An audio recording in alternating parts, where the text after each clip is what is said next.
دین پڑھنا تو جو ہے نا دوسرے لوگوں کا کام ہے.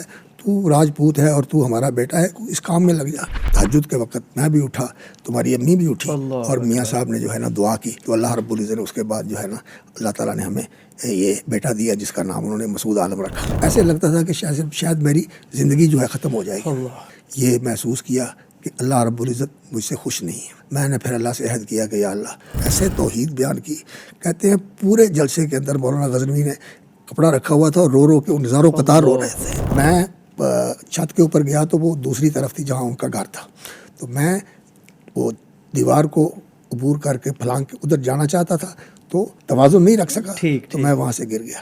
اور نیچے نلکا تھا, اوپر دوسری منزل سے رات تواڈے کول بندہ آیا سی جڑا تانوں کہندا سی کہ میں تانوں مسئلہ پوچھنا تھلے آؤ, تے میں سا وہ بندہ چھری تیار کیتی سی تے مینوں پیر نے آکھیا سی کہ جا کے ایس مولوی دا کام کر دے. اس مسجد میں جاتے ہیں اور ہم نے وہاں درود پڑھنا ہے, اور اگر اس بندے نے جو مولوی صاحب ہیں ہمیں روکا تو پھر ہم اس کا بندوبست کریں گے, اس کو چھوڑیں گے نہیں. الفیہ کا امتحان انہوں نے لیا تو کہنے لگے الفیہ پڑھو اور سناؤ. میں نے کہا آپ پڑھیں, میں آپ کو بتاتا ہوں. تو کہتے تو یاد کیتا ہے؟ میں نے کہا ہاں میں نے یاد کیا ہوا ہے. بڑے خوش ہوئے. انہوں نے مجھے ایسا جو ہے نا وہ انگریزی پڑھائی کہ میں اس دور میں جو انگریزی کا اخبار ہوتا ہے نا وہ میں پڑھ لیتا رہا. قاری محمد ایوب برماوی, یہ بھی ہمارے ساتھی بڑے مشہور قاری ہیں. یہ شیخ کس طرح یعنی اردو ادب آپ کی تقریر میں آیا؟ والد صاحب رحمۃ اللہ علیہ جو تھے مولانا ابوالکلام کے بڑے. ہمارے جو خطیب ہیں یا تدریس کرنے والے اور خاص طور پر واعظ کرنے والے اور جمعہ پڑھانے والے ہمارے خطیب, زبان پر عبور کتنا ضروری ہے شاخ تبلیغ کے لیے, دعوت کے لیے؟ اردو ادب کے لیے بھی انہوں نے مجھے کتابیں پڑھائی. کہتے تھے کہ یہ کتابیں پڑھو, ان کو مجھ سے سنتے تھے. اس وقت وہ نسیم حجازی کی کتابیں اور اس طرح کی جو ہے نا یہ ہم ان سے لیا کرتے تھے پڑھنے کے لیے. تو وہ کہا کرتے تھے کہ یہ کیوں پڑھتے ہو, تم دینی کتابیں پڑھا کرو. کیا ایسا ہے شیخ کہ دنیا نہیں ملتی جو دین کی طرف آ جاتا ہے؟ پھر والدہ ماجدہ نے ان کو کہا کہ ایسا رہنا مشکل ہے, بچوں کے لیے پریشانی ہوتی ہے. تو ہم بھائی ہیں, بہن کوئی نہیں ہے ہماری. والد صاحب وہاں آئے تو انہوں نے کہا کہ سوار شاہ میں اپنی پگڑی تیرے پاؤں میں رکھتا ہوں کہ تو نمازی بن جا. کہتے بس تسی بس کرو, میں نماز اندر چڑھا.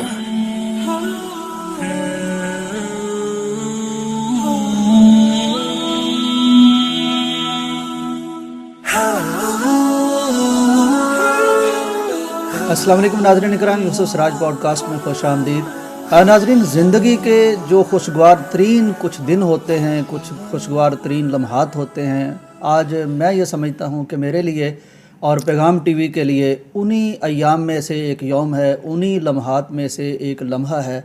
آج ہمارے پاس ہمارے مربی, ہمارے شیخ, ہمارے محترم, ہمارے مکرم جو مہمان تشریف لائے ہیں, میں یہ سمجھتا ہوں کہ ان کی گفتگو میں سلاست بھی ہے, ان جاذبیت بھی ہے, لطافت بھی ہے, الحمدللہ اس میں روحانیت بھی ہے, اور آپ کی طبیعت میں بڑی نفاست بھی ہے, آپ کے ذوق میں بڑی رفت بھی ہے.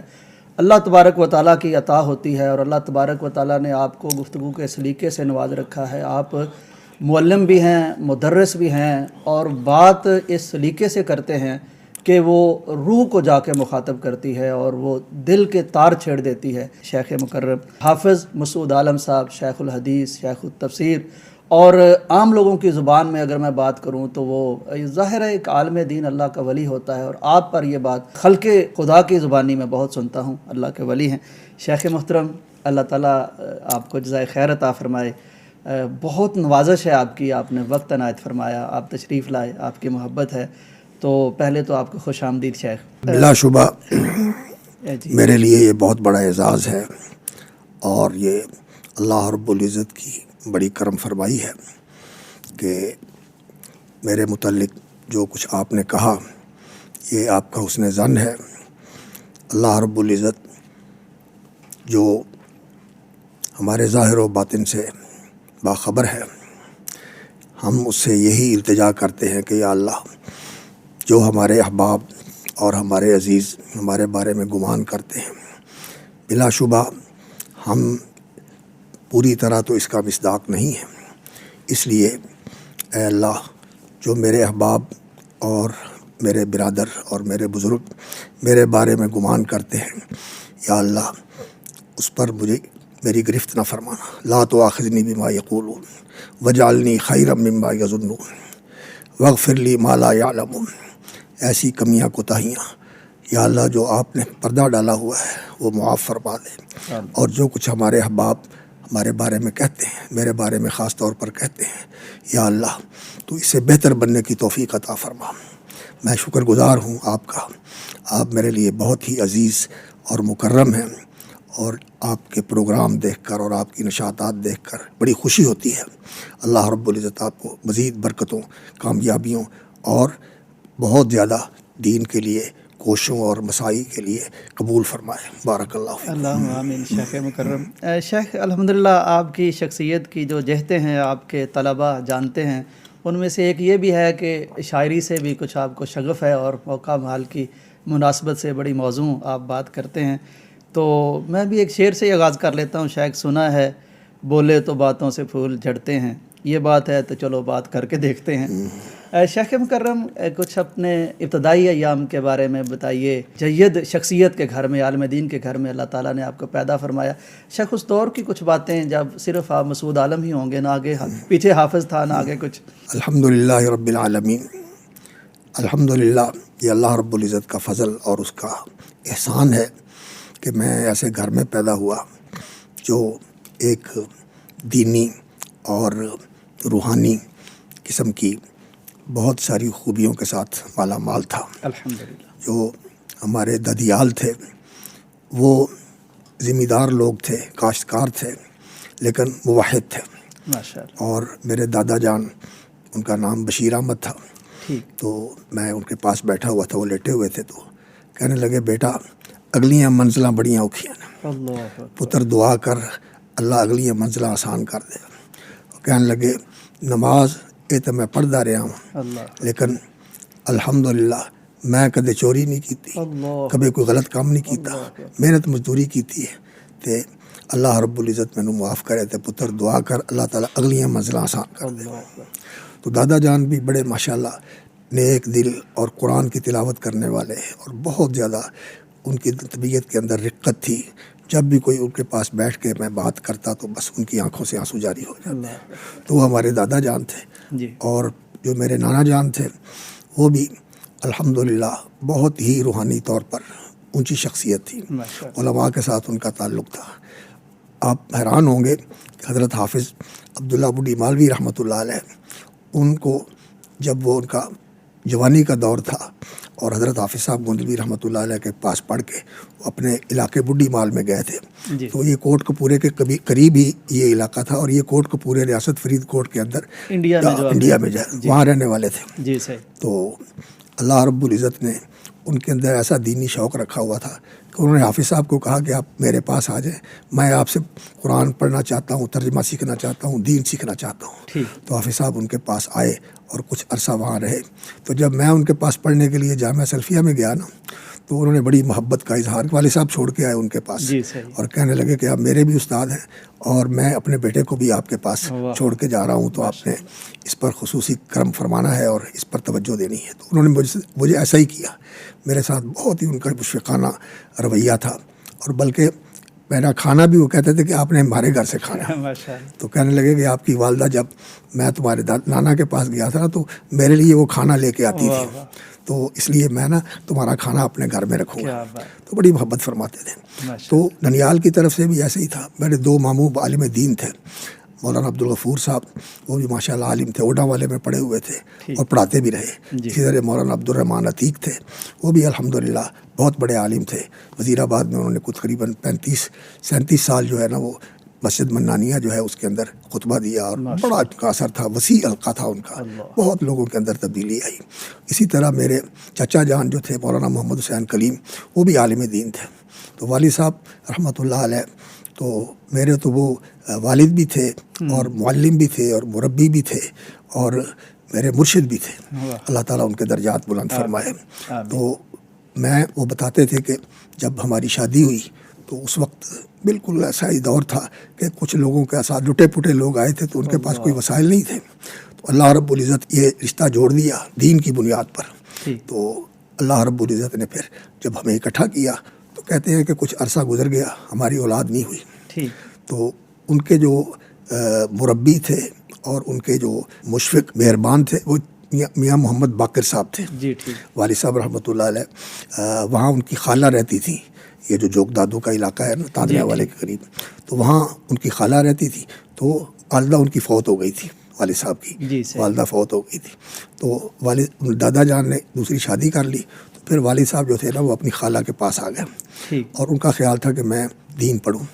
لیکن وہ دادا جان کا جو مزاج ہوتا ہے راجپوتوں کا اور ذمہ داروں کا، وہ کہنے لگے بیٹا یہ تو کیا کر رہا ہے، یہ دین پڑھنا تو جو ہے نا دوسرے لوگوں کا کام ہے، تو راجپوت ہے اور تو ہمارا بیٹا ہے، اس کام میں لگ جا. لیکن والد صاحب کو اس کا شوق تھا کہ میں دین پڑھوں. طبیعت کے اندر یہ ان کے پہلے دن سے ہی جو ہے نا اللہ رب العزت نے محبت ڈالی ہوئی تھی، عبادت اور دینداری اور دین کے ساتھ محبت. تو پھر انہیں یہاں آ کر اپنی خالہ کے پاس رہنا شروع ہو گئے. تو والد صاحب کہتے ہیں کہ اللہ نے مجھے آواز اچھی دی تھی تو میں پڑھتا تھا. تو شعروں والی کتابیں حضرت یوسف علیہ السلام کے بارے میں شیخ جو پڑھی جاتی تھی، جی پڑھی جاتی تھی، تو وہ کتابیں پڑھتا تھا. تو میری آواز اچھی، تو میاں صاحب نے میری آواز دیکھی اور مجھے کہنے لگے کہ بیٹے تو آ جا، تو دین پڑھ. تو پھر جو ہے نا انہوں نے دین پڑھنے پر لگا دی. اور ان کے بھی پہلے استاد حافظ عبداللہ صاحب بڈھی مالوی رحمۃ اللہ علیہ کہتے ہیں کہ میں نے بڑی عمر میں پڑھنا شروع کیا اور وہی میرے استاد تھے. تو انہوں نے مجھے کتابیں پڑھانا شروع کر دی. تو پھر ان کے پاس کافی وقت انہوں نے گزارا، میاں باقر صاحب کے پاس. تو پھر کہتے ہیں کہ جب ہماری شادی ہوئی تو کچھ وقت گزر گیا، اولاد نہ ہوئی. تو پھر میاں صاحب رحمۃ اللہ علیہ ہمارے پاس آئے تو ان کو اپنے گھر میں ٹھہرایا. تو پھر اللہ رب العزت سے تہجد کے وقت میں بھی اٹھا، تمہاری امی بھی اٹھی، اور میاں صاحب نے جو ہے نا دعا کی، دونوں کو بلا لیا. تو دعا کی تو اللہ رب العزت نے اس کے بعد جو ہے نا اللہ تعالیٰ نے ہمیں یہ بیٹا دیا جس کا نام انہوں نے مسعود عالم رکھا. اور مسعود عالم رکھنے کی وجہ یہ تھی کہ مولانا مسعود عالم ندوی رحمۃ اللہ علیہ ان کے ساتھ ان کو بڑا لگاؤ تھا. تو ان کے نام کی مناسبت سے پھر انہوں نے میرا نام مسعود عالم رکھا. اور وہ لکھا کرتے تھے جو میرے نام کے ساتھ مسعود عالم بخت بلند باد.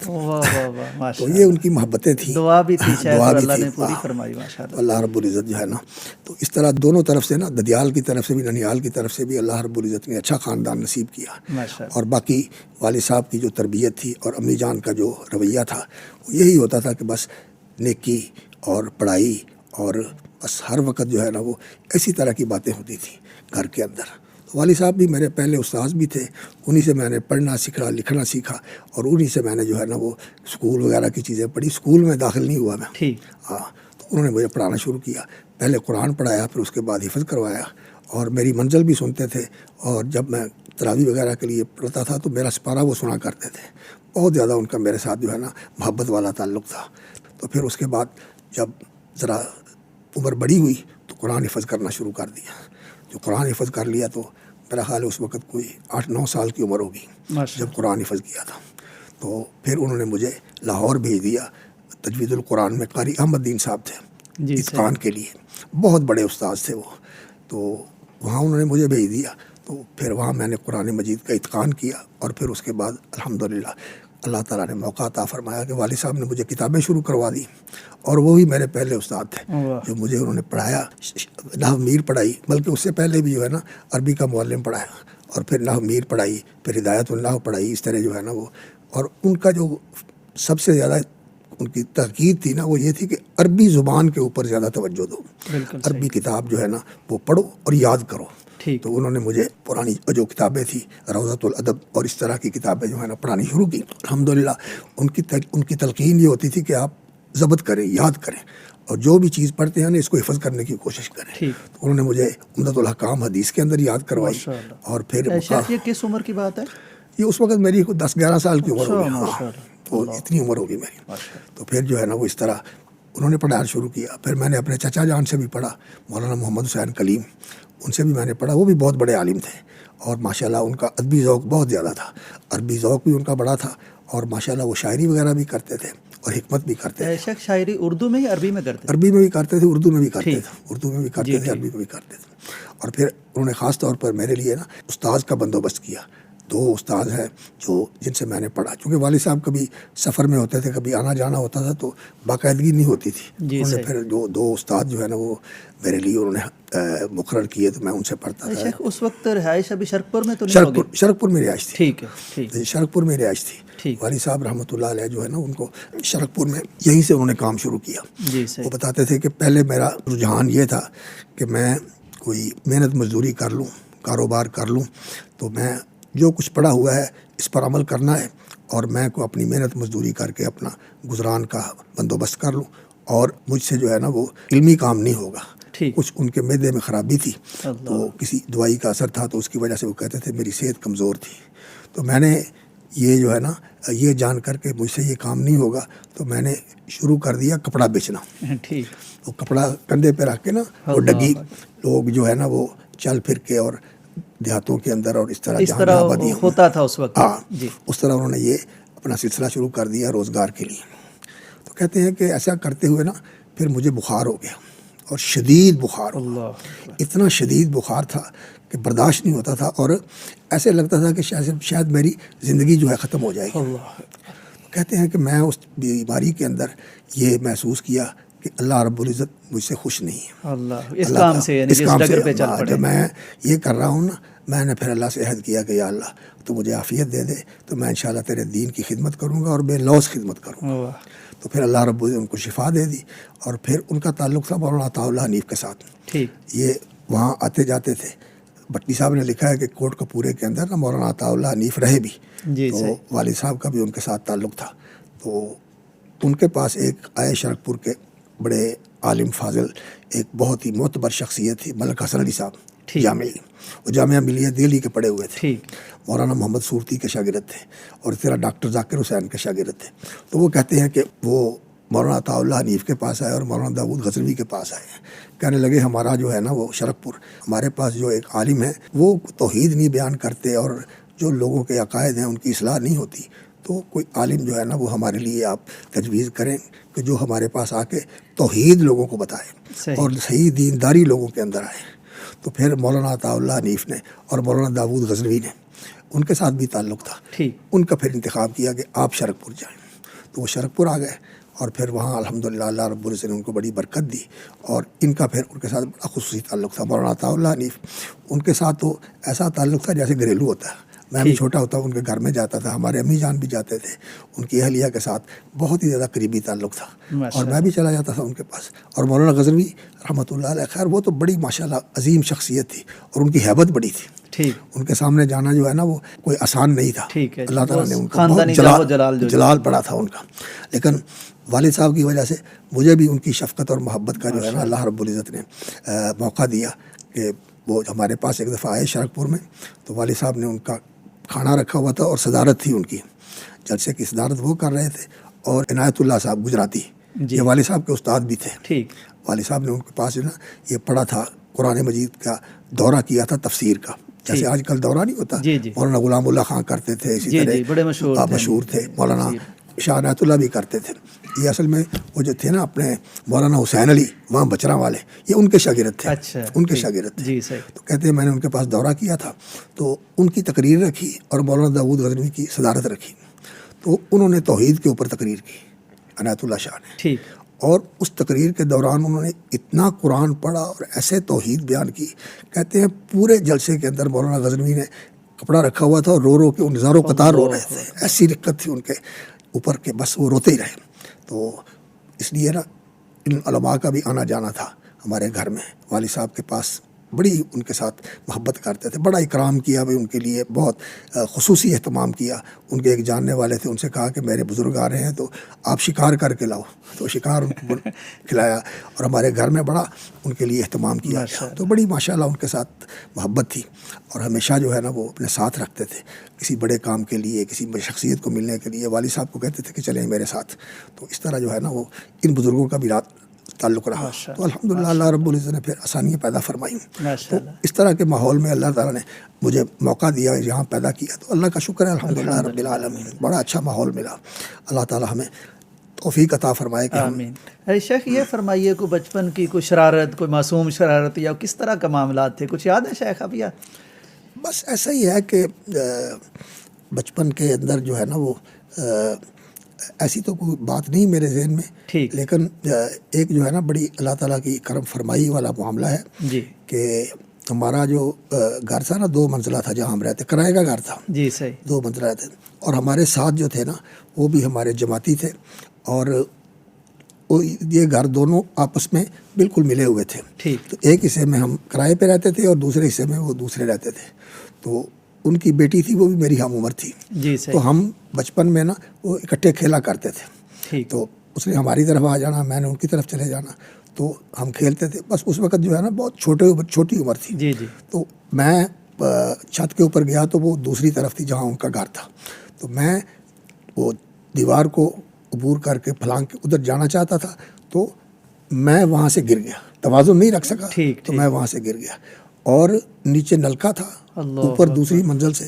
تو اللہ رب العزت نے پتہ نہیں میرے سمجھ تک کیا ہوا کہ میں نیچے آ رہا تھا, تو وہاں پڑا ہوا تھا خانچہ, جس کے نیچے نا مرغی وغیرہ کو رکھتے ہیں. تو وہ خانچہ پڑا ہوا تھا, تو اس کا خانچے کو میرا ہاتھ پڑ گیا اور میں اس کے اندر چلا گیا, تو اس طرح آگے نیچے گیا. سبحان اللہ. تو اللہ تعالیٰ نے مجھے بچا لیا. یہ بڑی ایک یادگار چیز تھی. اللہ نے بڑا کرم کیا. اور اسی طرح اور بھی بس اس طرح کی چیزیں ہیں, لیکن مزاج میرا کچھ شرارتی نہیں تھا. بس سیدھا سادہ ہی مزاج تھا, کوئی ایسا کام نہیں جو ہے الحمدللہ. شیخ والد گرامی مولانا یحییٰ شرک پوری رحمہ اللہ تعالیٰ, جب اللہ تبارک و تعالیٰ نے انہیں توفیق دی کہ یہ جس طرح کی سنگلاخ اور بنجر سرزمین تھی, اور وہاں وہ توحید کا نغمہ یعنی ان کے ذریعے سے اللہ نے بلند کیا, تو بڑی مشکلات بھی شیخ آئیں, کوئی لوگ پیچھے بھی پڑے, کچھ قاتلانہ حملے بھی ہوئے. بہت ایسا معاملہ ہوا. حتیٰ کہ مولانا ملک اصغر علی صاحب جامعی رحمۃ اللہ علیہ وہ کہنے لگے کہ ہم آپ کا تحفظ نہیں کر سکتے, آپ یہاں قیام نہ کیا کریں. قیام آپ ادھر قریب ایک بستی تھی غازی پور, تو آپ رہیں وہاں, اور دن کے وقت یہاں آ جایا کریں, اور آپ رات وہاں بسر کیا کریں. تو والد صاحب کہتے ہیں کہ میں نے کچھ عرصہ تو ایسے ہی کیا, رہائش وہاں رکھی, اور دن کو آ جاتا. اور مسجد بہت چھوٹی سی تھی, کوئی آدمی بھی مسجد میں نہیں آتا تھا, بالکل ویران تھی. تو میں نے کسی دیہاتی کو کہنا کہ تم آؤ میرے ساتھ نماز پڑھ لو, اور کسی بندے کو دیکھ کر لا کے ساتھ کھڑا کر لینا.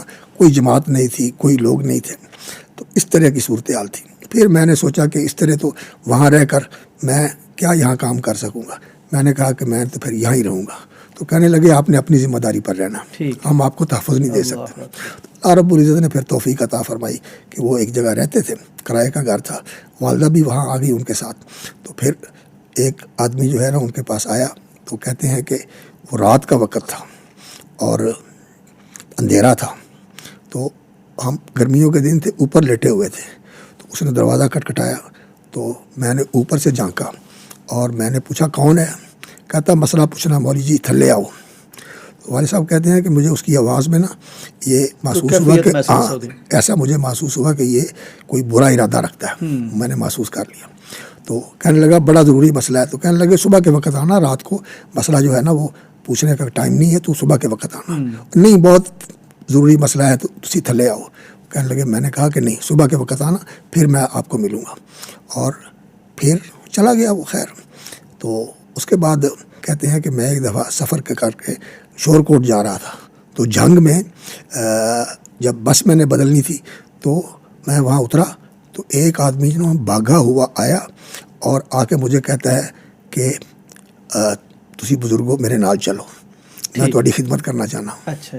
تو والد صاحب کہتے ہیں, والد صاحب ایسے تھے, بہت کوئی آدمی بات کرتا نا تو اس کی بات پہ اعتبار کر لیتے تھے. بڑے صاف دل آدمی تھے, بہت زیادہ ہی نرمی والے اور بہت زیادہ شفقت والے انسان تھے. تو کہنے لگے تو اللہ رب العزت تجھے سلامت رکھے, تو مجھے تو کوئی ضرورت نہیں ہے. کہنے لگا نہیں, میرا دل کرتا ہے کہ میں تھوڑی خدمت کراؤں, میرے نال چلے جاؤ. وہ مالشیا تھا, مالش کرتا تھا, اڈے میں ہوتے ہیں نا ایسے. تو وہ کہتا مجھے لے گیا اپنے, والد صاحب فرماتے ہیں کہ اپنے کمرے میں لے گیا. تو کہنے لگا مولوی صاحب تمہیں یاد ہے کہ ایک رات تواڈے کول ایک بندہ آیا سی جہاں تمہیں کہندا سی کہ میں تمہیں مسئلہ پوچھنا تھلے آؤ, تو میں سا وہ بندہ. تمہیں میں ایس ارادے نال لے کے آیا سا, چھری تیار کیتی سی, تے مینوں پیر نے آکھیا سی کہ جا کے ایس مولوی دا کام کر دے. تے اللہ تعالی نے تمہیں بچایا. تے میں ادوں دا ہی جڑا نا اپنے ذہن وچ یہ رکھیا سی کہ تواڈے کولوں معافی منگنی ہے, تے تواڈے کولوں دعا کروانی ہے کہ میں بڑے برے ارادے نال آیا سا, تے مینوں تسی معاف کر دیو. تو اللہ رب العزت نے ان کی حفاظت بھی فرمائی, اور اس بندے کے ساتھ پر ملاقات بھی ان کی ہو گئی. تو ایسے حالات تھے, اور بہت زیادہ جو ہے نا لوگوں کی مخالفت تھی, بہت زیادہ مخالفت تھی لوگوں کی. خاص طور پر وہ گدی نشین جو تھے وہ تو بہت ہی زیادہ سختی کے ساتھ پیش آتے تھے. لیکن اللہ کا شکر ہے الحمدللہ, اللہ رب العزت نے ان کو موقع دیا بڑی حکمت کے ساتھ. شیخ ایک دفعہ یہ بھی واقعہ پیش آیا تھا کہ کسی نے بھڑکا دیا کسی کو کہ یہ تو درود کے منکر ہیں, تو وہ جمعہ پڑھنے آئے تو درود پہ ہی جمعہ جاری تھا. ایسا ہی تھا. وہ وہاں جو بزرگ تھے ان کا نام تھا میاں غلام اللہ صاحب. ٹھیک. تو وہ جو وہاں مشہور بزرگ تھے میاں شیر محمد صاحب, ان کے بھائی تھے. ٹھیک. لیکن وہ باپ کی طرف سے بھائی تھے, والدہ ان کی الگ تھی. اور جو میاں شیر محمد صاحب کی والدہ ماجدہ تھی وہ اور تھی, اور ان کی والدہ اور تھیں. تو بھائی تھے میاں شیر محمد صاحب کے, جو بڑے وہاں کے بزرگ گزرے ہیں. تو یہ نا بہت زیادہ اس چیز کے اوپر نا ان کی جو ہے نا مخالفت تھی کہ یہاں جو ہے نا اہل توحید کا قدم نہیں جمنا چاہیے, یہ وہ کہتے تھے. تو انہوں نے پھر جو ہے نا وہ خطبہ دیا, اور خطبے میں کہنے لگے کہ یہ جو مولوی آیا ہے نا یہاں, یہ گستاخ ہے, درود کا منکر ہے, اور یہ رسول اکرم صلی اللہ علیہ وسلم کا نہ ذکر کرتے ہیں نہ نبی صلی اللہ علیہ وسلم پر درود پڑھتے ہیں, اور کوئی درود پڑھے تو اس کے ساتھ یہ بہت سختی والا معاملہ کرتے ہیں. تو 2 بندے وہاں ایسے تھے جو اس جمعے کے اندر شریک تھے, اور ایک کا نام تھا میاں ابراہیم صاحب, اور ایک کا نام تھا محمد حسین. وہ لوہے کا کام کرتے تھے, سنگلی وغیرہ اور اس طرح کا جو ہارڈ ویئر ہوتے ہیں نا یہ بیچتے تھے.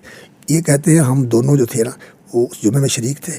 تو اگلے جمعے میں ہم نے پھر یہ ارادہ کیا کہ آج ہم جاتے ہیں اس مسجد میں, چھوٹی مسجد ہوتی تھی, تو اس مسجد میں جاتے ہیں اور ہم نے وہاں درود پڑھنا ہے, اور اگر اس بندے نے جو مولوی صاحب ہیں ہمیں روکا تو پھر ہم اس کا بندوبست کریں گے, اس کو چھوڑیں گے نہیں. تو وہ آئے اور آ کر جمعے میں بیٹھ گئے.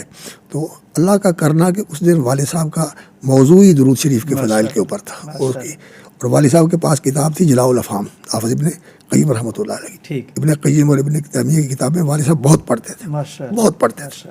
تو وہ جلاء الافہام ان کے پاس تھی. تو وہ نکات اور اس کے فضائل اور اس کی برکات اور اس کے اثرات جو تفسیر انہوں نے بیان کی ہے, کمال ہے. وہ بڑی عجیب کتاب ہے, اس کا ترجمہ بھی ہوا ہے, بہرحال قاضی سلیمان صاحب نے کیا اس کا ترجمہ. تو انہوں نے یہ بیان سنا تو وہ تو بالکل حیران, کہتے ہیں ان کے منہ کھلے رہ گئے کہ دیکھو جی آج تک ہم نے سنا ہی نہیں ہے, درود کا صحیح پتہ چلا. تو پھر جمعے کے بعد ہی ان دونوں نے والد صاحب کے ساتھ مصافحہ کیا اور کہا کہ جی آج ہماری غلط فہمی دور ہو گئی ہے, آج کے بعد ہم آپ کے پاس آئیں گے. وہ لوگ جھوٹے ہیں اور اس طرح الزام لگاتے ہیں. پھر وہ بڑے اچھے ساتھی بن گئے ہوں گے, بہت ہی اچھے ساتھی بن گئے. اور میاں ابراہیم صاحب جو تھے نا وہ ہمارے ساتھ بھی بڑی شفقت کیا کرتے تھے, بلکہ ان کے گھر والے بھی نا ہمارے ساتھ بڑا پیار کرنا, انہوں نے بڑی محبت کرنا, ہمارے گھر میں بھی آ جانا. تو اللہ تعالیٰ ان کے درجے بلند کرے, بڑے اچھے لوگ تھے. اس طرح اللہ تعالیٰ نے ان کو ہدایت فرمائی. جی ہاں شیخ مکرم, آپ نے فرمایا کہ والد صاحب سے تو آپ نے کافی استفادہ کیا. جی الحمدللہ الحمدللہ. تو پھر جامعہ سلفیہ بھی چلے گیا شیخ, وہاں یعنی کو پہلی کلاس سے آغاز کیا یا نہیں, میں نے تقریباً عربی ادب کی کتابیں نا, یہ مقامات حریری اور مجموعۃ النظم والنثر, اور اسی طرح جو ہے روضۃ الادب اور زاد الطالبین, یہ کتابیں میں نے والد صاحب سے پڑھی تھی. عربی کتابیں انہوں نے مجھے ادب کی اور لغت کی یہ زیادہ پڑھائی تھی. شرح شذور الذہب بھی پڑھائی انہوں نے, ہدایت النحو بھی پڑھائی انہوں نے مجھے, اور پھر الطرائف الادبیہ ایک ادب کی کتاب تھی وہ پڑھائی انہوں نے. فصیح سالب جو ہے یہ مجھے انہوں نے کہا کہ یہ پڑھو اور یاد بھی کرو. تو اس طرح کی کتابیں انہوں نے مجھے خاصی پڑھائی ہوئی تھی. اور میں نے جو ہے نا وہ شرح شذور الذہب بھی پڑھ لی, ہدایت النحو بھی پڑھ لی, انحو میر بھی پڑھ لی, شرح میات عامل بھی پڑھ لی. تو والد صاحب نے قواعد کی کتابیں بھی پڑھائی تھی اور ادب کی پڑھائی تھی. لیکن حدیث میں نے جو ہے نا وہ پڑھی تھی والد صاحب کے پاس, عمدۃ الاحکام یاد کی, پھر بلوغ المرام پڑھی, پھر اس کے بعد مشکات کا کچھ حصہ پڑھا, اور پھر مجھے وہ گجرانوالے لے گئے 5ویں کلاس کے لیے. 4 کلاسیں تقریباً جو ہے نا اس کا نصاب میں نے پڑھ لیا تھا. تو پھر وہاں گیا تو مولانا ابو البرکات رحمہ اللہ وبار و برادہ مسجعہ و طیبہ سراہ, بہت ہی مشفق انسان سے, بہت ہی مشفق انسان تھے اور بہت ہی محبت کرنے والے تھے, اور طلباء کی تربیت اور ان کی اصلاح کے لیے بے شک بہت زیادہ ان کا جو ہے نا اہتمام ہوتا تھا. عظیم آدمی تھے رحمہ اللہ وغفر اللہ. تو ان کے پاس لے گئے, اور حافظ صاحب بھی وہاں پڑھاتے تھے, حافظ گودلوی رحمۃ اللہ علیہ جامعہ اسلامیہ میں. وہ تخصص کے طور پر وہ جو مدارس سے فارغ طلباء ہوتے تھے ان سے پڑھنے کے لیے طلباء وہاں آ جاتے تھے, دوسرے مدارس سے پڑھ کے ان کے پاس آ جاتے تھے, پھر بخاری پڑھنے کے لیے, قرآن پڑھنے کے لیے اور موطا پڑھنے کے لیے. تو حافظ صاحب رحمۃ اللہ علیہ وہ پڑھاتے تھے. تو والد صاحب نے پھر مجھے وہاں داخل کروا دیا. وہاں 2 سال میں نے پڑھا, 5ویں اور 6ٹھی جماعت جو ہے وہاں میں نے پڑھی, اور ترمذی تک پڑھا وہاں, مشکات پڑھی اور سنن نسائی پڑھی, اور اس طرح جو ہے نا وہ جامع ترمذی پڑھی. مولانا ابو البرکات سے ہی دونوں کتابیں پڑھی. وہ میرے حدیث کے بھی استاد تھے اور تفسیر کے بھی استاد تھے. جلالین بھی پڑھی اور جامع البیان بھی ان کے پاس پڑھی, اور الفیہ بھی پڑھا ان کے پاس. تو الفیہ جب میں نے ان کے پاس پڑھا تو اس وقت میں نے الفیہ یاد بھی کرنا شروع کر دیا. والد صاحب نے اس بات پر لگایا ہوا تھا. تو پھر ایک سال جو ہمارا امتحان لیا وہ حافظ اسحاق صاحب رحمۃ اللہ علیہ نے، حسین خان والے، وہ ہمارے والد صاحب کے بھی استاد تھے. ٹھیک. اور پھر میں نے ان کو امتحان دیا، پڑھاتے یہاں لاہور تھے وہ تقویت الاسلام میں. اور پھر اگلے سال جو ہے وہ مولانا محمد یعقوب حافظ امین صاحب کے والد ماجد، یہ جو بوڈا والے میں، انہوں نے امتحان لیا. تو میں امتحان میں ان کو پاس گیا تو الفیہ کا امتحان انہوں نے لیا، تو کہنے لگے الفیہ پڑھو اور سناؤ. میں نے کہا آپ پڑھیں، میں آپ کو بتاتا ہوں. تو کہ تو یاد کیتا ہے؟ میں نے کہا ہاں میں نے یاد کیا ہوا ہے. بڑے خوش ہوئے، بہت ہی خوش ہوئے.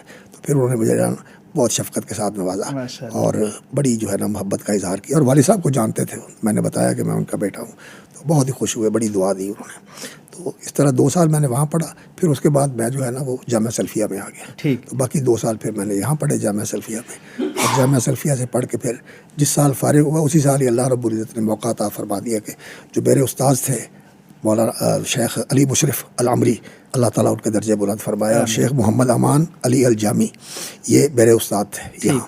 اور چونکہ میرا عربی کا سلیقہ اچھا تھا تو ان کے ساتھ آنا جانا سفر وغیرہ کرنا ہو میں ہی ان کے ساتھ ہوتا تھا. لاہور کہیں جانا ہو یا کسی اور جگہ پہ جانا ہو تو مجھے ساتھ لے کے جاتے تھے اور بڑی محبت بھی کرتے تھے.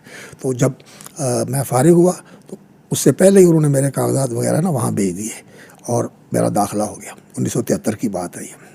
تو پھر 1973 شوال کے اندر نا میں مدینہ منورہ چلا گیا.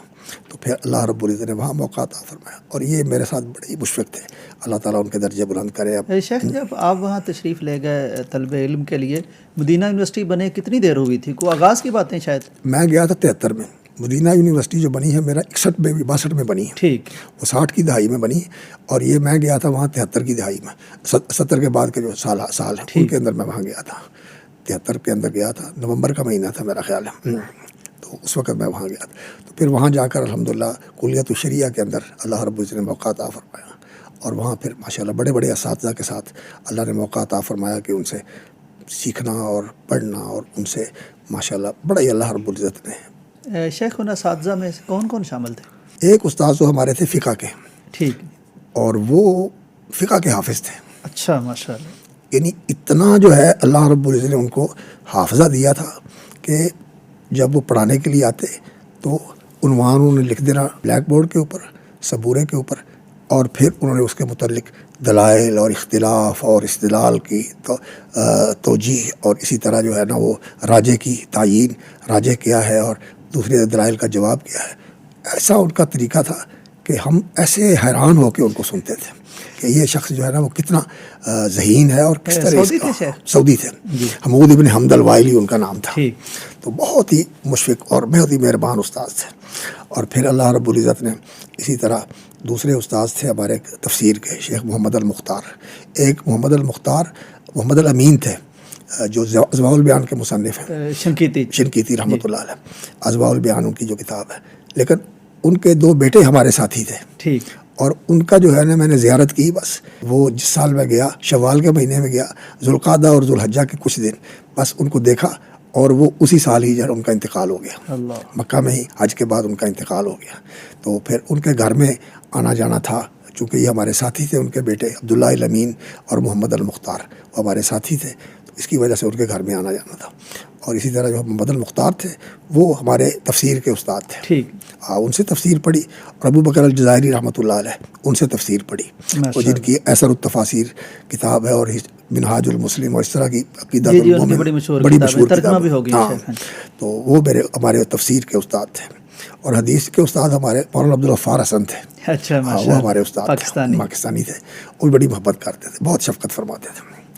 تو اللہ رب العزت نے وہاں موقع عطا فرمایا.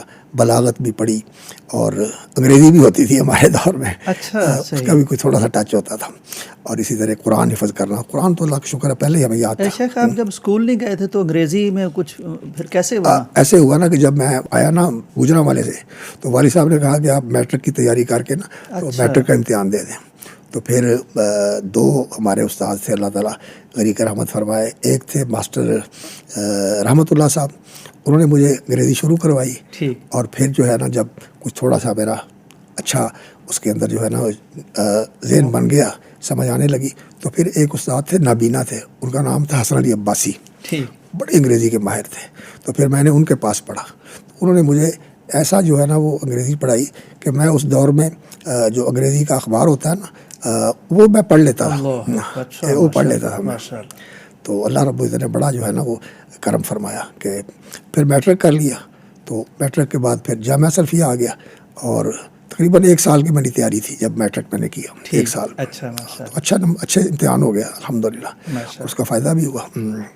تو اس کے بعد پھر میں مدینہ چلا گیا. جی شیخ مکرم، مدینہ میں آپ کے جو ہم سبق، ہم درس یا ہم اثر بزرگ تھے وہ بھی ظاہر ہے مشاہیر بنے بعد میں، تو کون کون شخصیات تھیں؟ ہمارے جو ہم سبق تھے ان میں ایک تو ہم دونوں ساتھ گئے تھے جامعہ سلفیہ سے پڑھ کر، میں تھا اور حافظ عبدالحمید صاحب ازہر تھے. اچھا وہ میرے ساتھی تھے، وہ میرے بھائی تھے، اور بہت ہی زیادہ ہمارا تعلق. ہم نے اکٹھے ہی کھانا کھانا، اکٹھے ہی رہنا، اکٹھے ہی آنا جانا، حج بھی اکٹھے کیے، اور کتابیں بھی اکٹھی خریدنی اور پڑھنی بھی اکٹھے، مذاکرہ بھی اکٹھے کرنا. بہت زیادہ گہرا تعلق تھا ہمارا. اللہ تعالیٰ ان کے درجات بلند فرمائے رحمہ اللہ وغفر. اور اسی طرح جو ہے نا محمد المختار شیخ محمد الامین کے بیٹے تھے، اور اسی طرح عبداللہ الامین یہ بھی ان کے بیٹے تھے. اور ایک ہمارے ساتھی تھے زبیل تھے، ہمدرس تھے، وہ قاری محمد ایوب برماوی، یہ بھی ہمارے ساتھی بڑے مشہور قاری ہیں، وہ بھی ہمارے ساتھ تھے. اور اس طرح فیحان ایک ہمارے ساتھی تھے، نابینا تھے لیکن بڑے ذہین آدمی تھے، بہت ہی ذہین آدمی تھے. اور اسی طرح ایک عبدالعزیز تھے، وہ شیخ صالح بن عبدالعزیز جو مسجد نبوی کے امام بھی تھے اور قاضی بھی تھے، ان کے بیٹے تھے. تو اچھے ساتھی تھے ہمارے الحمدللہ. اور اس دور میں ایسا ہوتا تھا کہ بڑی عمر کے لوگ جو ہے نا وہ آ جاتے تھے اور ان کو داخلہ مل جاتا تھا. خاص طور پر جو ہمارا بیچ تھا نا، بھٹو کا دور تھا، تو انہوں نے نا کچھ لوگوں کے بارے میں سفارش کی تھی کہ آپ ان کو وہاں داخلہ دیں. تو اچھی خاصی تعداد کے اندر لوگ جو ہے نا وہ دوسرے مدارس سے بھی آئے تھے. کچھ انفی تھے اور کچھ دیوبندی تھے اور کچھ اہل حدیث تھے. تو اچھی خاصی تعداد کے اندر تھے. دیوبندیوں میں ہمارے ساتھی تھے ڈاکٹر شیر علی، وہ کوڑا خٹک کے شیخ الحدیث تھے، اور انہوں نے وہاں کتاب بھی لکھی، وہ ہمارے ساتھی تھے. اور بڑی اللہ تعالیٰ نے ان کو جو ہے نا عزت دی. جب ان کے جنازے کا وقت آیا تو اتنی دنیا ان کے جنازے میں تھی کہ لوگ حیران ہو گئے. حالانکہ کوئی خبر نہیں تھی، کوئی خبر نشر ہوتی ہے نا، کوئی ایسی بات نہیں تھی، لیکن ماشاءاللہ ان کی نیکی کا اور ان کے تقویٰ کا اور ان کا علم کا جو ہے نا یہ اثر تھا کہ بہت زیادہ تعداد کے اندر لوگ آئے. حیران ہو گئے لوگ کہ اتنی بڑی تعداد کے اندر لوگ آئے.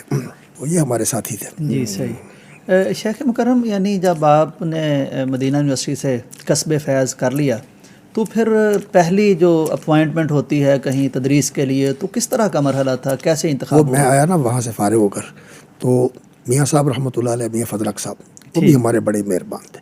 بلکہ والد صاحب کے ساتھ ان کا برادرانہ تعلق تھا، اور ایسا تعلق تھا کہ ہم ان کو تایا جان کہتے تھے. ماشاءاللہ، ان کو تایا جان کہتے تھے، اور وہ بھی بالکل ایسے ہی سمجھتے تھے جیسے ان کا بھتیجا ہے. تو گھر میں آنا ان کا بھی، اور امی جان کا بھی، ان کی جو اہلیہ محترمہ تھی تو ان کا بھی گھر میں آنا ہوتا.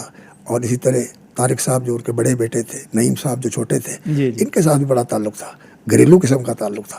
تو میاں صاحب رحمۃ اللہ علیہ وہ تو چاہتے تھے. تو حافظ ثناء اللہ صاحب سرالوی جو سرالی کے رہنے والے تھے، تو بڑے شیخ الحدیث سے جامعہ میں بھی رہے اور ادھر جامعہ رحمانیہ میں بھی رہے. وہ دونوں نے پھر مجھے بلایا کہ آپ ادھر جامعہ سلفیہ میں آ جائیں. تو پھر ان دونوں کے تقاضے کے اوپر اللہ رب العزت نے مجھے موقع عطا کر دیا کہ پھر میں جامعہ سلفیہ، آغاز جامعہ سلفیہ سے ٹھیک ہے. مدیر التعلیم کی حیثیت سے نا انہوں نے مجھے وہاں مقرر کیا. تو اللہ رب العزت نے موقع عطا فرمایا. پھر شیخ کراچی چلے گیا تو وہاں میں نے کچھ عرصہ پڑھایا. تو پھر والد صاحب کا ارادہ ہو گیا کہ یہاں شرکپور میں نا تعلیم کا سلسلہ شروع کیا جائے. یہاں ان کی یہ کوشش تھی کہ یہاں علاقے کے اندر کچھ لوگ مل جائے جو دین کا علم پڑھیں اور اس علاقے کے اندر توحید اور سنت کی اشاعت کریں. انہوں نے کچھ لوگوں کا انتخاب کر کے ان کو پڑھایا، خود بھی پڑھایا، اور پھر جامعہ سلفیہ میں داخل کروایا، پھر اور دوسرے مدرسے میں ان کو داخل کروایا. تو ان کی یہ کوشش تھی. تو انہوں نے کہا کہ یہاں جو ہے نا وہ میں چاہتا ہوں کہ سلسلہ ایسا چل جائے کہ یہاں کے لوگ جو ہے نا یہ عالم بنے. تو 1.5-2 سال جو ہے نا میں نے پھر وہاں گزارے والد صاحب کے کہنے پر. پھر یہاں سے جو ہے نا مولانا عائش محمد صاحب، یہ والد صاحب کے ساتھ ان کا بڑا تعلق تھا، بلکہ والد صاحب کو وہ والد ہی کہتے تھے، کہتے تھے میرے ابا جان ہیں، اور مجھے وہ اپنا بھائی کہتے تھے. اللہ تعالیٰ ان کے درجے بلند فرمائے رحمہ اللہ وغفر اللہ. تو وہ پھر میرے پاس آئے اور کہنے لگے کہ جامعہ ابی بکر میں آ جائیں. تو والد صاحب نے پھر کہا کہ ٹھیک ہے آپ چلے جائیں وہاں جامعہ ابی بکر میں. تو پھر اللہ رب العزت نے وہاں مجھے کچھ 4-5 سال موقع عطا فرمایا. تو مدیر التعلیم بھی تھا اور امید الکلیہ بھی تھا، اور ظفر اللہ صاحب کے ساتھ بہت ہی اچھا تعلق تھا، بہت ہی گہرا تعلق تھا. اللہ تعالیٰ ان کے درجات بلند فرمائے. شیخ آغاز میں آپ نے یعنی کون سے ٹاپکس یا سبجیکٹس پڑھانے شروع کیے؟ میں جامعہ سلفیہ میں جب تھا تو اصول فقہ میں ارشاد الفحول ٹھیک پڑھائی، ٹھیک اور ہدایہ پڑھایا، اور بدایت المجتہد پڑھایا، ٹھیک اور تفسیر پڑھائی، تفسیر بیضاوی وغیرہ. تو اس طرح کی کتابیں جو ہے نا، میری جو اونچی کلاسوں کی کتابیں تھیں نا، وہ میں نے پڑھائی. اچھا ماشاء اللہ. شیخ یہ یعنی میں سوچ رہا ہوں کہ اس قدر یعنی آغاز میں والد مکرم نے جب آپ کو ادب سے شناسا کر دیا، عربی کی ایسی ایسی کتب پڑھا دیں گھر میں ہی، تو پھر آگے جب آپ مختلف مدارس میں گئے اور خاص طور پر مدینہ یونیورسٹی میں گئے تو کوئی فرق تو محسوس ہوتا ہوگا باقی طلبہ میں اور آپ میں؟ ہاں الحمدللہ، اللہ رب العزت کا بڑا احسان تھا کہ اساتذہ کے ساتھ اچھا تعلق تھا، اور اساتذہ بڑی شفقت فرماتے تھے. تو ان کے ساتھ بات کرنا انطلاق کے ساتھ، روانی کے ساتھ، تو وہ بہت خوش ہوتے تھے اس بات سے. تو بعض دفعہ ایسا ہوتا تھا کہ وہ کہتے تھے کہ آپ عبارت پڑھیں. تفسیر کی کتاب فتح القدیر ہوتی تھی، تو اس کی عبارت پڑھنا شیخ کے کہنے پر. اسی طرح کوئی ادب کی کتاب ہو رہی تو اس کے بارے میں بھی انہوں نے کہنا کہ آپ پڑھیں. تو اس طرح جو ہے نا اچھا تھا الحمدللہ سلسلہ وہاں جامعہ مدینہ میں، مدینہ یونیورسٹی میں. ٹھیک ہے. جی شیخ مکرم، یہ جو گفتگو میں اللہ تبارک و تعالیٰ نے آپ کو ایک دسترس اور ملکہ عطا فرمایا ہے، اور تاثیر بھی ہے شیخ، وہ تو یعنی ہم بتائیں گے نا آپ کو کہ ہم پر جو اثر ہوتا ہے. تو اس میں شیخ خاص طور پر یعنی الحمدللہ علماء کرام کو اللہ تعالیٰ توفیق سے نوازتا ہے، وہ بات کرتے ہیں، اللہ تاثیر پیدا فرماتا ہے. لیکن شیخ یہ جو اردو زبان اور ادب کی چاشنی ہے آپ کی گفتگو میں، ادبیت ہے، کبھی شعر، کبھی وہ یعنی ایسی زبان اب شیخ نہیں پڑھائی جاتی. آج بھی جمعہ میں نے آپ کے پیچھے پڑھا تو میں بڑا لطف لیتا رہا. شاد کامی کا لفظ بھی آپ نے اس میں ایک استعمال فرمایا. تو یہ شیخ کس طرح یعنی اردو ادب آپ کی تقریر اصل میں میں آیا؟ والد صاحب رحمۃ اللہ علیہ جو تھے مولانا ابوالکلام کے بڑے وہ ان کے جو ہے نا محبت کرنے والے، اور ان کے ساتھ بڑا ان کا لگاؤ تھا. ان کی تقریریں انہوں نے سنی تھیں. اور اسی طرح سید سلیمان ندوی رحمۃ اللہ علیہ، ان کے ساتھ بھی ان کا جو ہے نا بڑا ایسا تعلق تھا کہ ان کا بڑا احترام کرتے تھے. اور علامہ صاحب نے مجھے کہا کہ یہ جو سیرت النبی ہے نا سید سلیمان ندوی والی، اس کا بہت مطالعہ کیا کرو. علامہ صاحب نے مجھے کہا، کہتے اس جیسی کتاب کوئی نہیں. اب تو خیر اسے بہتر آ گئی ہیں کتابیں، لیکن اس دور میں جو تھے نا بہت اچھی کتاب تھی ہے. اور اسی طرح ابوالکلام رحمۃ اللہ علیہ کی کتابیں غبار خاطر اور تذکرہ، اور اسی طرح جو ہے نا وہ ان کی ایک اور کتاب ہے کاروان خیال. تو یہ کتابیں جو ہے نا انہوں نے پڑھائی.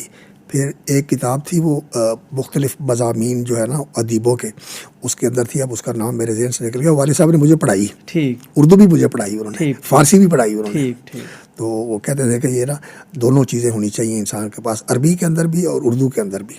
تو وہ تو کہتے تھے کہ تمہیں فارسی کا بھی ایسا ہونا چاہیے، لیکن فارسی بھی رہ گئی اور انگریزی بھی رہ گئی. شکر ہے الحمدللہ کچھ بدھ ہے تھوڑی بہت عربی کی بھی اور فارسی کی بھی. بالکل صحیح. شیخ مکرم یہ فرمائیے، یعنی آپ نے ظاہر عمر گزری ہے اسی دشت کی سیاحی میں، تو ہمارے جو خطیب ہیں یا تدریس کرنے والے، اور خاص طور پر واعظ کرنے والے اور جمعہ پڑھانے والے ہمارے خطیب، زبان پر عبور کتنا ضروری ہے شیخ تبلیغ کے لیے، دعوت کے لیے؟ بالکل بجا ہے کہ انسان کو نا ان چیزوں کا بہت خیال کرنا چاہیے. اللہ رب العزت نے جو فرمایا نا وَقُلْ لَهُمْ فِي أَنفُسِهِمْ قَوْلًا بَلِيغًا، انسان کو ایسی بات کرنی چاہیے جو قولم بلیغا، جو انسان کے دل کے اندر اترے، انسان کو متاثر کرے. یہ اللہ رب العزت نے اپنے پیغمبر صلی اللہ علیہ وسلم کو تعلیم دی ہے. اور جو داعی ہوتا ہے، مبلغ ہوتا ہے، اس کو ایسا ہونا چاہیے کہ وہ الفاظ کا انتخاب کرے اور صحیح تلفظ کرے. ایک بڑے مشہور ادیب ہیں، آپ بھی جانتے ہیں، مختار مسعود. ان کی کتابیں ہیں آواز دوست، اور دوسری کتابیں سفر نصیب، اور اسی طرح ذوق و شوق، یہ ان کی کتابیں ہیں، لوح ایام وغیرہ. تو یہ بھی الحمدللہ میں نے پڑھی. تو وہ کہتے ہیں کہ بعض الفاظ ایسے ہیں کہ جن کے تلفظ کی تصحیح کے لیے میں نے بہت زیادہ جو ہے نا کوشش کی، اور پھر ان کا تلفظ صحیح کیا. وہ فارسی کے بھی بڑے ماہر تھے، اردو بھی اور عربی بھی ماشاءاللہ ان کی بڑی اچھی تھی. تو بہت زیادہ ماشاءاللہ فاضل آدمی تھے، اللہ تعالیٰ معاف فرمائے، بہت ہی اچھے انسان تھے.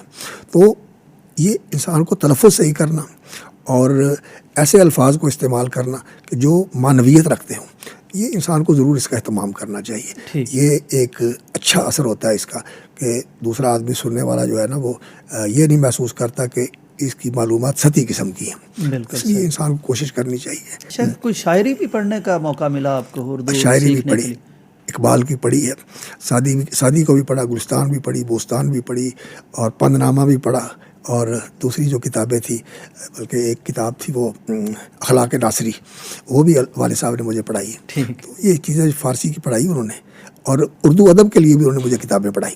ٹھیک کہتے تھے کہ یہ کتابیں پڑھو، ان کو مجھ سے سنتے تھے۔ اور عربی کتابوں کا بھی مطالعہ کرنے کا انہوں نے میں نے جو سب سے پہلے کس کتاب کا مطالعہ کیا وہ تذکرۃ الحفاظ تھی، ذہبی کی۔ اچھا، ماشاء والد اللہ۔ صاحب کہنے لگے، مولانا اسماعیل سلفی رحمۃ اللہ علیہ نے مجھے بتایا تھا اور کہا تھا کہ جو کتابیں علماء کے سوانح کے بارے میں ہے نا، ان کا بہت مطالعہ کیا کرو، اس سے انسان کو بڑا اچھا جو ہے نا وہ رہنمائی ملتی ہے، اور ان کی صحبت کا اثر ہوتا ہے انسان کے اوپر۔ یعنی کتنی شیخ خوبصورت بات ہے کہ ان کا زمانہ نہیں پایا، ان کا اثر نہیں پایا، لیکن ان کی صحبت مل سکتی ہے۔ صحبت مل جاتی ہے بالکل صحیح، تذکرے کی کتابوں کے اندر۔ بالکل صحیح۔ دو کتابیں نا ان کی بڑی پسندیدہ تھی، ایک تذکرۃ الحفاظ اور دوسری صفت الصفوہ۔ ٹھیک، یہ صفت الصفوہ جو ہے نا، یہ ابن الجوزی نے اختصار کیا ہے حلیۃ الاولیاء کا۔ اچھا، حلیۃ الاولیاء جو کتاب ہے نا وہ نعیم کی، تو اس کا وہ اختصار ہے۔ تو والد صاحب یہ دونوں کتابیں بہت پڑھتے تھے، مجھے بھی کہتے تھے کہ پڑھا کرو رحمہ اللہ۔ شیخ مکرم پھر کیا معمول رہا آپ کا مطالعے کا؟ یعنی جب آپ نے پڑھانا شروع کر دیا، یا پھر آپ طالب علم تھے، یا آج تک کوئی برقرار ہے شیخ؟ الحمدللہ، اللہ کا شکر، الحمدللہ مطالعے کا اللہ رب العزت نے طریقہ عطا فرمایا ہے، لیکن اب جو ہے نا وہ یادداشت وہ نہیں رہی ہے۔ لیکن شیخ اللہ کا بڑا فضل ہے ابھی بھی ماشاءاللہ۔ اور بس اب تو جو ہے نا سچی بات ہے کہ وہ بس قوتیں ایسی ہو گئی ہیں کہ اللہ تعالیٰ سلامت رکھے اور اللہ تعالیٰ عافیت کے ساتھ نوازے۔ شیخ جب آپ نے آغاز فرمایا یعنی تدریس کا، ظاہر عملی میدان میں بندہ آ جاتا ہے، تو اس وقت کیا آپ کا معمول رہتا تھا میرے مطالعے پاس کا؟ جامعہ سلفیہ میں آیا نا تو مجھے ابو داود دی گئی، ٹھیک، پہلے سال میں نے ابو داود پڑھائی، اور یہ جو ڈاکٹر ہیں ہمارے، ڈاکٹر عبدالقادر صاحب، ٹھیک، وہ اس کلاس میں تھے جب میں ابو داود پڑھاتا تھا، اچھا ماشاء اللہ، وہ اس کلاس میں تھے، اور ان کے بھائی بھی تھے عبدالقادر عبدالغفار، اور اسی طرح اور بھی کئی ساتھی تھے جو جس وقت وہ میں نے پڑھائی نا وہ ابو داود، تو اس کے اندر موجود تھے۔ تو میں ابو داود کی جو شرح تھی نا، المنہل العذب المورود، اس کا مطالعہ کرتا تھا۔ تو جو عون المعبود ہے اس کا تو کرتا ہی تھا، بحر المجہود بھی دیکھ لیتا تھا۔ تو الحمدللہ کوشش یہی ہوتی تھی کہ طلباء کو نا علم کا ذوق پیدا ہو، مطالعے کا شوق ان کو ہو، اور وہ خود مطالعہ کرنا جو ہے نا وہ ان کی عادت بن جائے اور ان کی طبیعت بن جائے۔ اسی طرح بس سلسلہ جو ہے نا وہ چلتا رہا ہے الحمدللہ۔ شیخ یہ فرمائیے کہ جس قدر یعنی آپ نے تو بہت مطلب نص کے ساتھ فرمایا نا کہ تبلیغ میں ابلاغ کے لیے ظاہر اس زبان پر دسترس ہونا ضروری ہے، اور اللہ تعالیٰ نے بھی ظاہر ہے من انفسہم یا اسی لسان سے نبی بھیجے۔ تو شیخ کیا بہتر نہیں کہ ہمارے مدارس میں کوئی جس زبان میں واز کرنا ہے، جس زبان میں دعوت کی جو زبان، وہ بھی کوئی شامل نصاب کی جائے؟ ہاں یہ تو بات ہے کہ مدارس کے اندر نا ایسا ماحول ہونا چاہیے کہ طلباء کے اندر جو ہے نا خارجی مطالعہ سبکی اور درسی کتابوں کے ساتھ کچھ خارجی مطالعہ کرنا چاہیے۔ تو جب میں یہاں ہوتا تھا نا جامعہ اسلامیہ میں، تو لائبریری کی جو ذمہ داری تھی نا وہ بھی ہمارے محتمم بھی مولانا ابو البرکات رحمۃ اللہ علیہ تھے، اور کتابیں بھی وہی دیا کرتے تھے۔ ٹھیک، اور جو کتابیں ہم مجھ سے لیتے تھے نا ادبی کتابیں، اس وقت وہ نسیم حجازی کی کتابیں اور اس طرح کی جو ہے نا یہ ہم ان سے لیا کرتے تھے پڑھنے کے لیے۔ تو وہ کہا کرتے تھے کہ یہ کیوں پڑھتے ہو، تم دینی کتابیں پڑھا کرو۔ ہم کہتے تھے کہ ذرا اردو کا جو ہے نا وہ ذرا ذوق ہے کہ تھوڑی سی بہتر ہو جائے، اس لیے ہم پڑھتے ہیں۔ تو وہ نصیحت کے ساتھ کہہ دیتے تھے کہ اس میں نہ پڑھنا، بس اس میں اپنی زبان کو ہی ٹھیک کرنا، باقی ان چیزوں کے اندر نا زیادہ گہرائی میں نہ جانا۔ شیخ تفسیر میں اللہ تبارک و تعالیٰ نے آپ کو خاص ملکہ عطا فرمایا، یہ اس طرف رجحان کیسے ہوتا چلا گیا؟ بس تفسیر جو ہے الحمدللہ نا بیضاوی بھی پڑھائی، تفسیر فتح القدیر بھی پڑھائی، اور والد صاحب نے الحمدللہ مجھے جامع البیان بھی پڑھائی تھی اور جلالین بھی پڑھائی تھی۔ تو وہاں جب مدینہ یونیورسٹی میں تھا تو اللہ رب العزت نے موقع عطا فرمایا، پھر یہاں آ کر بھی جامعہ سلفیہ میں بھی تفسیر کا جو سبق تھا میرے پاس رہا، فتح القدیر جو ہے وہ پڑھاتا رہا، بیضاوی بھی پڑھائی۔ تو اللہ رب العزت نے چونکہ قرآن حفظ کیا تھا، ترجمہ بھی والد صاحب نے پڑھایا تھا، اور پھر تفسیر کا بھی انہوں نے کچھ حصہ پڑھایا تھا مجھے، جامع البیان کا اور جلالین کا۔ تو اللہ رب العزت نے توفیق عطا فرمائی کہ بس قرآن مجید کے ساتھ بھی تھوڑی سی مناسبت ہو گئی۔ تو باقی سچی بات یہی ہے کہ قرآن تو ایسا ایک سمندر ہے اور ایک ایسا وسیع علم کا خزانہ ہے کہ جنہوں نے ساری عمر گزار دی تو وہ کہتے ہیں ابھی ہم کنارے پہ کھڑے ہوئے. اتنا گہرا ہے اور اتنا وسیع ہے اور اتنا اللہ اکبر اس کے اندر اللہ رب العزت نے اعجاز رکھا ہوا ہے کہ جتنی انسان اس کے اندر گہرائی میں جاتا ہے تو اس کو پتہ چلتا ہے کہ یہ اللہ رب العزت کے کلام کے اندر کیا کیا اسرار اور کیا کیا اللہ رب العزت کے اندر نکات رکھے ہوئے ہیں، لطائف رکھے ہوئے ہیں، حقائق رکھے ہوئے. سبحانہ و تعالی. شیخ مکرم یہ فرمائیے گا کہ عام طور پر ظاہر دنیا آخرت تو ہماری ترجیح ہے، لیکن دنیا میں بھی رہنا ہے شیخ، اور والدین ظاہر اپنے بچوں کے بارے میں سوچتے ہیں کہ ان کی دنیا بہتر ہو جائے. جن کو آخرت کا زیادہ نہیں پتہ وہ تو دنیا پہ زیادہ فوکس کرتے ہیں. تو شیخ اس حوالے سے آپ کی بھی ایک زندگی گزری ہے، اپنے علماء کو دیکھا ہے، اور شیخ قرآن بھی کہتا ہے کہ یہ حیات طیبہ یا یہ نعمتیں تو مومنوں کے لیے. تو کیا ایسا ہے شیخ کہ دنیا نہیں ملتی جو دین کی طرف آ جاتا ہے؟ دین کی طرف جو بندہ آتا ہے نا، اللہ رب العزت اس کے لیے ایسی راہیں کھول دیتے ہیں کہ انسان حیران ہو جاتا ہے. ٹھیک.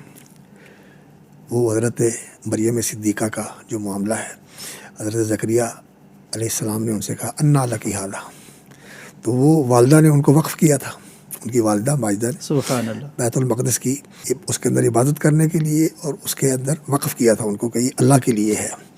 تو ان کی پاک بازی اور ان کی عبادت، یا مریم اقنتی لربک واسجدی وارکعی مع الراکعین، یہ جو اللہ رب العزت نے ان کے لیے اس کے موقع عطا فرمایا، اس کی وجہ سے پھر اللہ رب العزت کی طرف سے ان کو یہ خاص انعام تھا کہ اللہ رب العزت نے ان کو رزقا حسنا، سبحان اللہ، بہت ہی زیادہ اللہ تعالیٰ نے ان کے اوپر کرم فرمایا.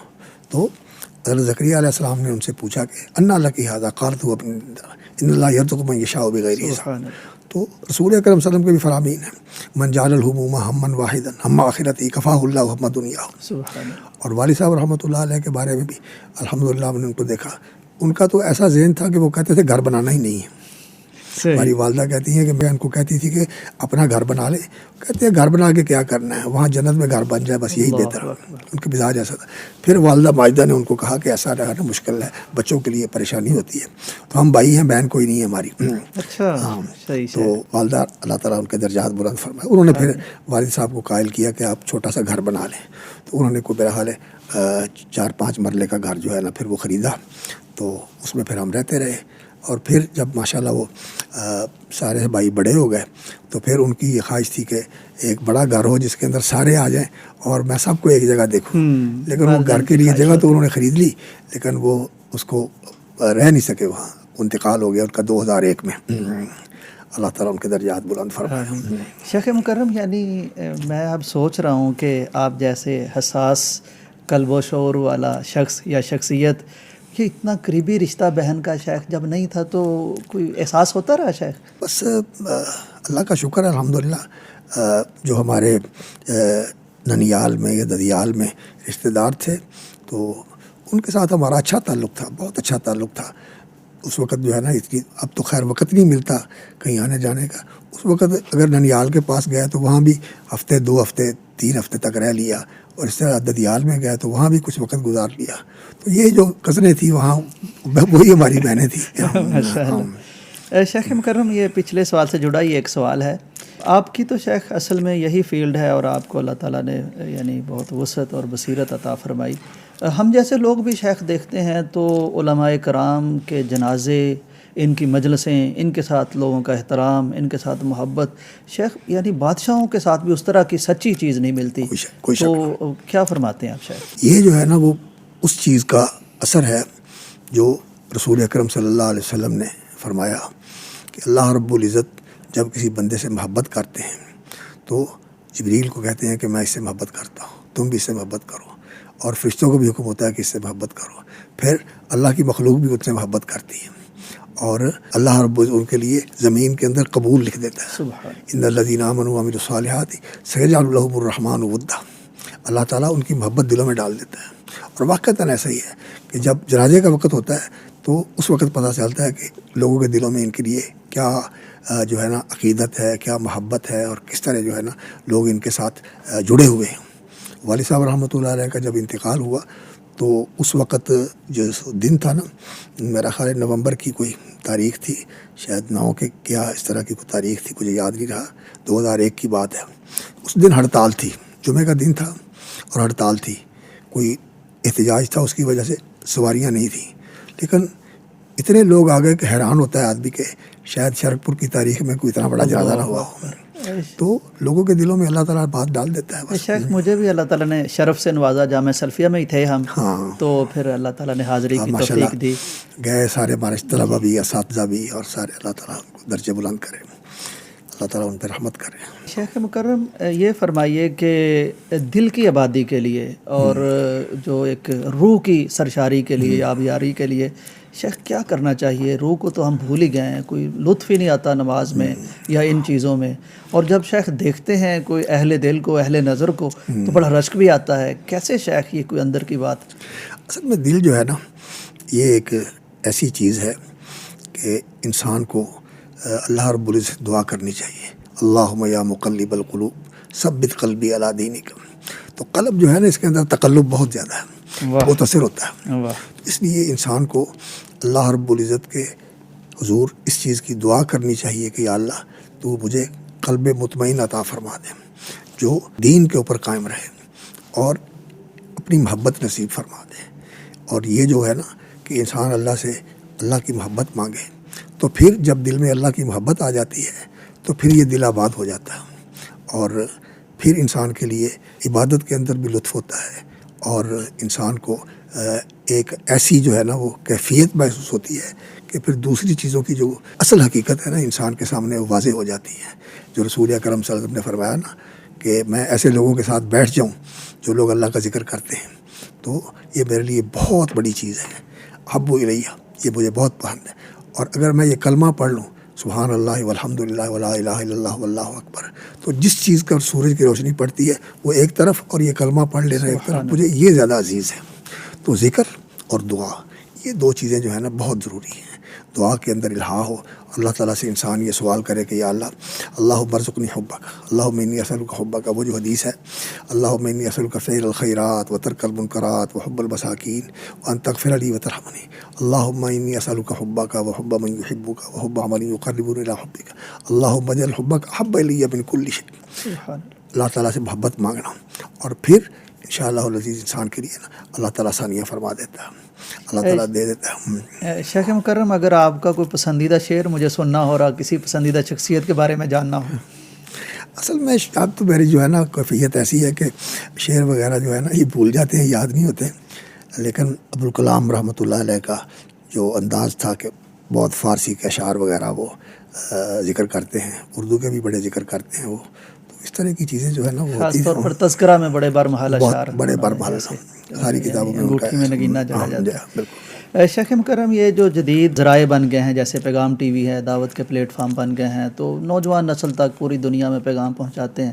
تو پیغام ٹی وی کے بارے میں شیخ آپ کے تاثرات اور جذبات؟ میں یہ سمجھتا ہوں کہ یہ ایک بہت ہی مؤثر ذریعہ ہے دین کی اشاعت کا.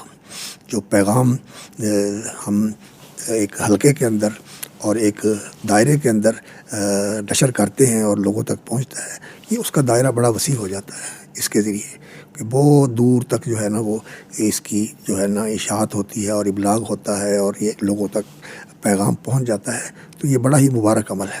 اللہ رب العزت نے ہمیں یہ ایک ایسا ذریعہ عطا فرمایا ہے کہ جس کے ساتھ ہم اللہ کا پیغام لوگوں تک پہنچا سکتے ہیں. اس میں کوئی شک نہیں کہ اس میں دوسرا سلسلہ جو ہے نا وہ بھی موجود ہے، برائی اور اس طرح کی جو منکرات ہیں، اور بلکہ بہت زیادہ جو ہے نا بری چیزیں بھی اس کے ذریعے پھیلائی جاتی ہیں. لیکن اگر صرف وہی ہوں تو پھر تو جو ہے نا یہ بالکل دنیا اندھیر ہو جائے. بالکل. لیکن اللہ رب العزت نے آپ جیسے لوگوں کو اور اس طرح کے جو ادارے ہیں، ہمارے شاگردوں میں بھی ماشاءاللہ اچھے ہیں جو اس طرح کا کام کر رہے ہیں، تو آپ بھی ماشاءاللہ ان میں سے ہیں. بڑی خوشی ہوتی ہے آپ کے کام کو دیکھ کر. یہ بہت ہی قابل قدر ہے اور یہ بہت مؤثر ہے. اور شیخ ابن باز رحمۃ اللہ علیہ بھی، شیخ ابن عثیمین رحمۃ اللہ علیہ بھی پہلے تو ذرا ان چیزوں سے پرہیز کرتے تھے، لیکن بعد میں انہوں نے کہا کہ یہ مؤثر چیزیں ہیں، اس کا استعمال کرنا چاہیے. تو ماشاءاللہ بڑی خوشی کی بات ہے کہ جمعیت کا یہ جو ایک سلسلہ ہے پیغام ٹی وی کا، اور دین کی نشریات کا، توحید و سنت کا، اور اس طرح جو دیگر امور ہیں، بالکل ماشاءاللہ ایسے جو صحیح دین کی تعبیر ہے، صحیح دین کی اشاعت ہے، اور اس کا ابلاغ ہے مختلف زبانوں کے اندر بھی اور مختلف علاقوں کے اندر بھی. تو یہ بہت ہی قابل قدر ہے. اللہ تعالیٰ اس کو قبول فرمائے اور لوگوں کی ہدایت کا اور اصلاح کا ذریعہ بنائے. بارک اللہ فیکم. شیخ مکرم بس آخری سوال کہ دعوت کے اعتبار سے شیخ جس طرح ذرائع زیادہ ہوئے ہیں، علماء کرام بھی زیادہ ہوئے ہیں، داعیان کرام زیادہ ہوئے ہیں، شیخ یہ اور تکثیری جو معاشرہ ہوتا ہے خاص طور جیسے پاکستان کا ہے، اس میں مختلف ذہنوں کے لوگ ہیں اور اب سوشل میڈیا پر سب تک بات پہنچ بھی جاتی ہے، شیخ کون سا اسلوب اور ڈھب ہو کہ بندہ ایک دعوت میں کامیاب ہو سکے اور نفرت نہ پیدا کرے، محبت پیدا کرنے کا باعث بنے؟ بات اصل میں یہ ہے اللہ عالم کہ جو لوگوں کو دعوت دینی ہے نا، اس کی بنیاد خیر خواہی ہونی چاہیے، خیر خواہی ہونی چاہیے۔ جس آدمی کو بھی آپ دعوت دینا چاہتے ہیں نا، اس کو آپ نشانہ نہ بنائیں کہ تم غلط ہو، ٹھیک، آپ اس کی تغلیظ نہ کریں، اس کی آپ عزت کریں اور اس کا اکرام کریں کہ یہ ایک انسان ہے، ہمارا بھائی ہے، اور ہم اس کے لیے یہ چاہتے ہیں کہ اللہ تعالیٰ اس کو جنت کی راہ پہ لگا دے اور جہنم سے یہ بچ جائے۔ خیر خواہی جو ہے نا، یہ دین النصیحہ وَأَنَا لَكُمْ نَاصِحٌ أَمِينٌ أَنصَحُ لَكُمْ وَأَعْلَمُ مِنَ اللَّهِ مَا لَا تَعْلَمُونَ۔ سورہ اعراف میں اللہ تعالیٰ نے سارے نبیوں کا ذکر کیا اور انہوں نے کہا کہ یہ نصیحت ہماری جو ہے نا، یہ ہم تمہارے ناصح ہیں۔ تو یہ نصیحت خیر خواہی ہوتی ہے، یہ چیز انسان کے اندر ہو۔ اور دوسرا یہ ہے کہ انسان جب عمومی قسم کی بات کرے نا کہ ہم مسلمان ہیں، ہم اللہ کے ماننے والے ہیں، ہم رسول اللہ صلی اللہ علیہ وسلم کی امتی ہیں، تو ہمیں اللہ نے یہ پیغام دیا ہے، اللہ کے رسول کا یہ طریقہ ہے اور ہمیں ایسا کرنا چاہیے۔ لوگ ایسا نہیں کرتے، نامینیٹ نہ کریں، صرف یہ کہیں کہ لوگ ایسا نہیں کرتے، ہمیں ایسا کرنا چاہیے، اس کا بڑا اثر ہوتا ہے۔ اگر کسی کو یہ کہا جائے کہ تم گمراہ ہو، تم ایسے ہو، تم ایسے ہو، تم ایسے ہو، تو پھر انسان ضدی ہو جاتا ہے، تو اس کا موقع نہیں آنے دینا چاہیے۔ اور دوسری اس کے ساتھ جو ایک بڑی چیز ہے نا، وہ یہ ہے کہ انسان جس کو دعوت دے رہا ہے نا، اس کے لیے دعا بھی کرے، اللہم اہدی، اللہم اہدی، اللہم اہدی۔ ایک آدمی جو ہے نا، وہ بڑا زمیندار تھا، تو اس کے پاس والد صاحب کا آنا جانا تھا۔ ایک دن وہ کہتا ہے کہ میں نماز میں کوتاہی کرتا تھا، تو والد صاحب وہاں آئے تو انہوں نے کہا کہ سوار شاہ تو نماز پڑھا کر، میں اپنی پگڑی تیرے پاؤں میں رکھتا ہوں کہ تو نمازی بن جا۔ کہتے بس تسی بس کرو، میں نماز نہ چھڈاں گا۔ تو انسان کے اندر نا دوسرے کے لیے خیر خواہی ہو کہ یہ اللہ کرے ہدایت کی طرف آ جائے، یہ بڑی چیز ہے۔ ہمارے دوست ہیں نجیب اللہ صاحب، آپ بھی جانتے ہیں ان کو، فرماتے ہیں کہ ہمارا ایک ساتھی تھا وہاں شاید بلتستانی، تو کہتے ہیں جس بندے کے ساتھ بھی اس نے تعلق بنایا نا، وہ بندہ ٹھیک ہو گیا۔ تو ہم نے اس سے پوچھا آپ کیا کرتے ہو؟ کہتے ہیں میں دعوت بھی دیتا ہوں اور دعا بھی کرتا ہوں، اللہ تعالیٰ بندے کو بدل دیتا ہے۔ یہ بڑی چیز ہے، دوسرے کی خیر خواہی ہو، یہ نہ ہو کہ وہ آدمی جو ہے نا اس کو نشانہ بنائے اور اس کی تحقیر کرے، اس کی تذلیل کرے۔ نہیں، ان چیزوں کو رہنے دیں، صرف یہ بتائے کہ یہ چیزیں جو لوگ کرتے ہیں یہ دین کے خلاف ہیں، تو پھر اللہ تعالیٰ جو ہے نا اس کا دل بدل دیتا ہے۔ اور ایسے ہی ہوتا ہے۔ ہمارے جو آدمی تھے، ایک اللہ تعالیٰ ان کی مغفرت فرمائے، جب وہ ہماری مسجد بننے لگی نا دوبارہ، جو چھوٹی مسجد تھی اس کے جو بہت تھوڑی سی جگہ تھی، ٹھیک، جیسے بس 1.5-2 مرلے جگہ ہوگی، اس مسجد سے شروع کیا تھا کام۔ تو والد صاحب نے ارادہ کیا کہ اس مسجد کو وسیع کیا جائے، تو پھر اللہ رب العزت نے موقع عطا فرمایا کہ وہ مسجد کے لیے جگہ بھی خریدی، اور جن لوگوں کی جگہ خریدی ان کو مکان بنا کے دیے۔ تو وہی بندے جو تھے نا، وہ ابو کے پاس آئے اور درود شریف کا معاملہ لے کر، تو ان میں سے ایک آدمی تھے میاں ابراہیم صاحب، وہ دوسرے ایک آدمی کے ساتھ بھٹا تھا ان کا اینٹوں کا، تو انہوں نے کہا اپنے ساتھی سے کہ مسجد بننے لگی ہے، اتنے اسی جڑا نا کوئی حصہ نہ پا دیے۔ وہ کہنے لگا آپ کہتے ہو کہ یہاں حصہ ڈال دیں، میں تو ان کو خرید کر بھی اینٹیں دینے کے لیے تیار نہیں۔ ہمارے بھٹے کی ہمارے بھٹے کی جو اینٹیں وہاں لگیں گی تو یہ ہمارے لیے تو جہنم کی اینٹیں ہیں، تو میں تو وہاں بالکل یہاں سے جائے گی بھی نہیں، کوئی خریدنے بھی آئے تب بھی نہیں ہم نے دینی۔ ان کا نام تھا حاجی محمد صادق صاحب۔ تو خیر ایسا ہی ہو گیا، تو وہاں سے کوئی چیز نہ آئی۔ اللہ کا کرنا ایسے ہوا کہ یہ بندے جو تھے نا حاجی صادق صاحب، اللہ رب العزت نے ان کو پھر ایسا ساتھی بنایا، مخلص اور بہت ہی سچا اور بہت ہی نیک دل۔ تو جو کہتا تھا کہ وہاں اینٹ نہیں لگانی، ایک مسجد کے ساتھ گھر تھا، تو گھر خرید کے اس نے مسجد میں شامل کیا۔ اور میں اس کو دیکھا کرتا تھا، والد صاحب کے درس میں بیٹھنا، تولیہ اس کے پاس ہوتا تھا، والد صاحب درس دیتے، سارے درس کے اندر وہ زار و قطار ہوتا رہتا، رو رو کر اس کا تولیہ گیلا ہو جاتا۔ کہتے ہم بھولے رہے، ہمیں تو پتہ ہی نہیں تھا دین کیا ہے۔ آج ہم یہاں قرآن سنتے ہیں، نبی صلی اللہ علیہ وسلم کی حدیث سنتے ہیں، اور جو یہاں کچھ سبق ملتا ہے، تو ساری عمر ہماری اندھیرے میں گزر گئی۔ اللہ تعالیٰ بندوں کو بدل دیتا ہے۔ اللہ بدل دیتا ہے. بالکل صحیح. شیخ مکرم آپ کا بارک بہت اللہ شکریہ. شیخ یعنی درخواست ہوگی کہ آج کچھ حالات پہ بات ہوئی تو مختلف موضوعات پہ شیخ کبھی آپ وقت عنایت فرمائیں, جیسے کوئی ذکر ہے, کوئی دل کی بات ہے, کوئی اور, تو شیخ بارک اللہ فیکم. تو بیٹا آپ کو اللہ تعالیٰ سلامت رکھے, اور آپ کے جو رفقا ہیں سارے قابل قدر ہیں, اللہ تعالیٰ ان کو جزائے خیر عطا فرمائے, اور جو ہمارے ماشاءاللہ قائد ہیں اللہ تعالیٰ ان کی زندگیوں میں برکت کرے, اللہ تعالیٰ ان کی یہ حسنات اور یہ سعی جمیلہ قبول فرمائے, لوگوں کی اصلاح و ہدایت کا ذریعہ بنائے, اللہ تعالیٰ اپنی رضا کے لیے قبول فرمائے اور ہماری نجات کا ذریعہ بن جائے. امت کے اندر دین کی طرف رجوع آ جائے, اللہ کی طرف انابت آ جائے, اللہ کے لیے محبت آ جائے. یہ چیزیں جو ہیں انسان کے لیے بہت بڑی دولت ہے. اللہ رب العزت ہمیں یہ چیز نصیب فرمائے. اللہ تعالیٰ اپنی بندگی صدق کے ساتھ اخلاص کے ساتھ کرنے کی توفیق عطا فرمائے. انشاءاللہ العزیز رابطہ رہے گا. بس میں تو سچی بات ہے کہ اپنے آپ کو یہی سمجھتا ہوں ایک ادنا سا طالب علم ہوں, تو ماشاءاللہ بڑے بڑے صلاحیت والے حضرات جو ہیں نا ماشاءاللہ یہاں بیٹھتے ہیں, اللہ تعالیٰ ان کی زندگیوں میں برکت فرمائے, علم و فضل میں برکت فرمائے. میں تو اپنے آپ کو علماء کا اور اہل حق کا اور جو اللہ والے ہیں اہل اللہ ان کے کفش بردار ہیں, ان کے جوتیاں اٹھانے والے ہیں. اللہ تعالیٰ ہمیں ان کے ساتھ جڑنے کی اور ان کے ساتھ اللہ رب العزت ہمیں اکٹھا فرما کے جنت کے راستے پر لگا دے. اللہ تعالیٰ آپ کو برکت دے. میرے لیے یہ اعزاز ہے. اللہ تعالیٰ آپ کو بہت زیادہ برکت کے ساتھ اور عزت کے ساتھ نوازے. جزاکم اللہ خیر و شکر اللہ لکم. بہت شکریہ, بہت شکریہ. بارک اللہ فیکم. ناظرین, یہ تھی آج کی گفتگو اور بڑا لطف آیا, دل پہ الفاظ گرتے رہے, روح سیراب ہوتی رہی. اللہ کرے کہ شیخ کی اللہ تعالیٰ زندگی میں برکت عطا فرمائے, صلاحیتوں میں برکت عطا فرمائے, اور اللہ ہمیں توفیق دے کے ہم سچی بات ہے استفادہ کر سکیں. اجازت دیجیے, اللہ حافظ.